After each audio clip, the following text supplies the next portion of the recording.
Continue acompanhando nossa aula de história e entenda por que a Nintendo é um dos orgulhos do Japão.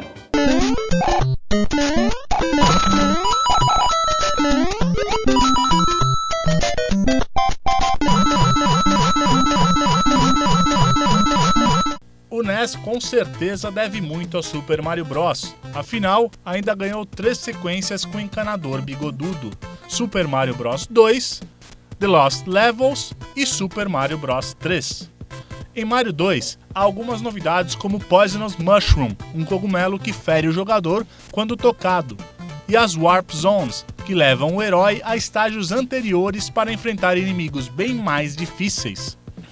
Já The Lost Levels é muito semelhante ao primeiro, apesar de ser considerado o mais difícil de toda a série do Nintendinho.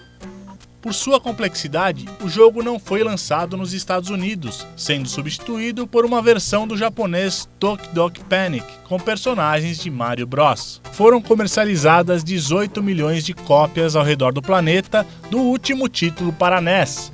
Super Mario Bros. 3 aproveitou tudo que o console poderia oferecer.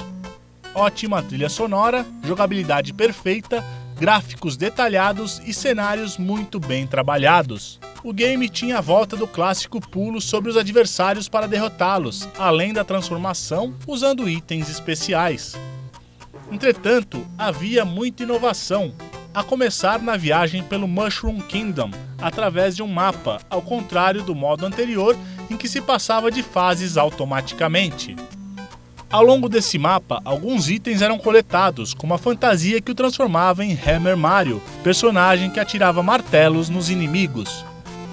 Muitos consideram Super Mario Bros. 3 o melhor jogo da série e constantemente é listado como um dos melhores games de todos os tempos. Meses antes de seu lançamento nos Estados Unidos, em 1990, o filme The Wizard, que retrata uma grande competição de videogames, mostra o jogo justamente na disputa final do torneio. O game foi remasterizado gráfica e sonoramente e lançado para o Super NES em 1993 como parte da coletânea Super Mario All Stars. Em 2003, o jogo chega ao Game Boy Advance em sua versão original, mas a mente inventiva de Miyamoto estava longe de satisfazer-se.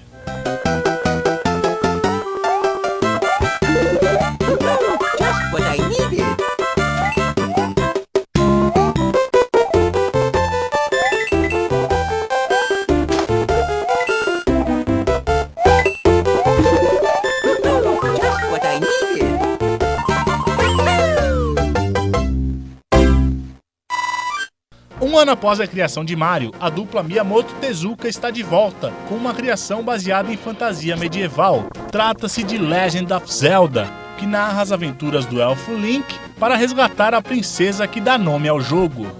A trama se passa nas fictícias terras de Hyrule, e além de salvar Zelda, o herói deve proteger a Triforce, elemento que traz harmonia e prosperidade ao mundo.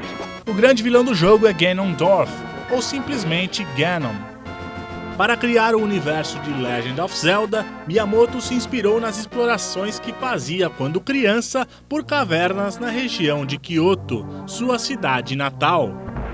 Além disso, misturou elementos da mitologia nórdica e japonesa. Segundo o designer, o nome Zelda vem da esposa do escritor americano Francis Scott Fitzgerald.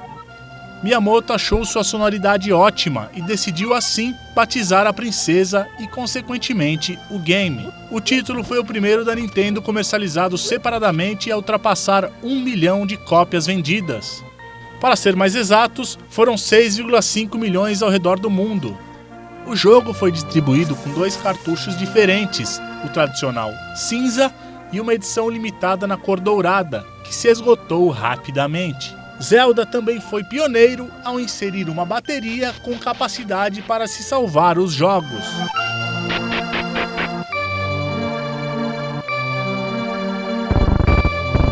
Claro que haveria uma sequência. Zelda 2, The Adventure of Link, chegava 2 anos depois, em 1988.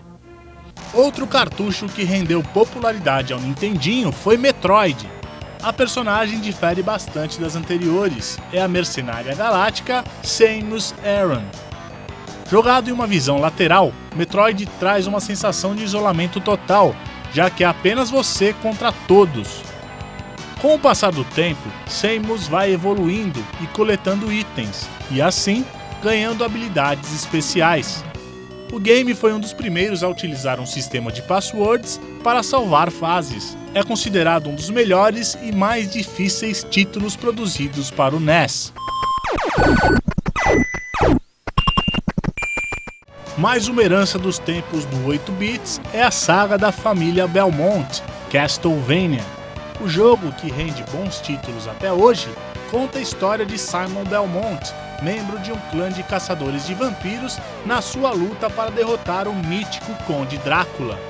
O game tinha vários acessórios bacanas, como o Vampire Killer, clássico chicote usado por Simon, os corações usados como munições, as velas contendo itens e a morte como chefe são elementos que fazem de Castlevania um jogo muito moderno e ousado para o seu tempo.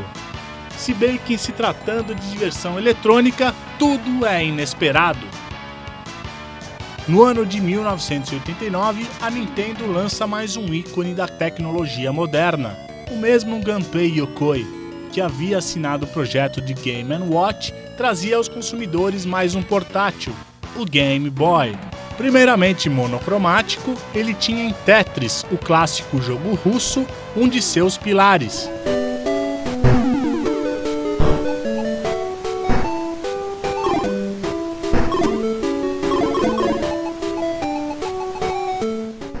Ainda havia Super Mario Land, Batman, inspirado no longa de 89, e alguns jogos de esportes como futebol e tênis. A maioria dos jogos era exclusividade do Game Boy, diferente do que ocorre atualmente, onde há muitas versões de mesmo título, tanto para consoles como para portáteis.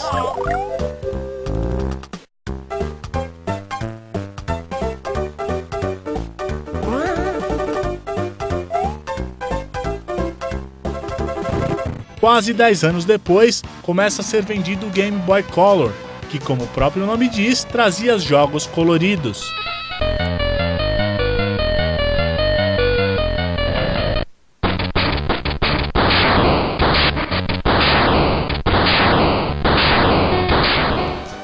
Surgiram também o Pocket e o Lite, versões mais finas e econômicas do que a clássica. O último portátil da linha foi o Advance. Conhecido como GBA, tinha um processador de 32 bits e tela com capacidade para 32.000 cores. Alcançou o incrível número de 75 milhões de cópias vendidas e foi motivo de comemoração na Nintendo.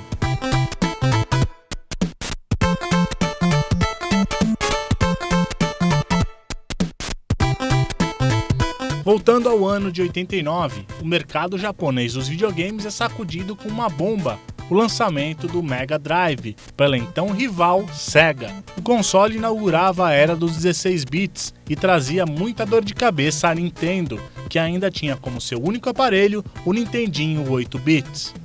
Eis que surge o Super Famicom, que apesar do nome pouco original, possuía consideráveis melhorias em relação ao seu antecessor. E o mais importante, era superior ao seu rival da Sega, já que contava com avanços gráficos e audiovisuais.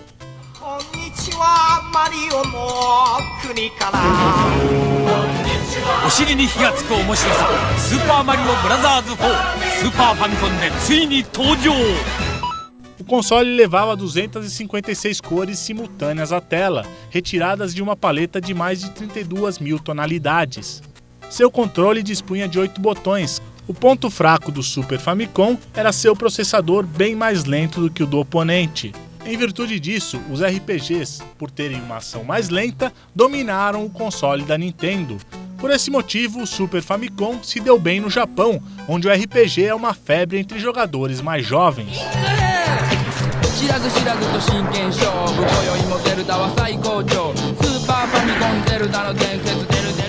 Vamos ao nosso último intervalo e na volta, como a gigante de Kyoto ganhou uma briga e começou a perder outra.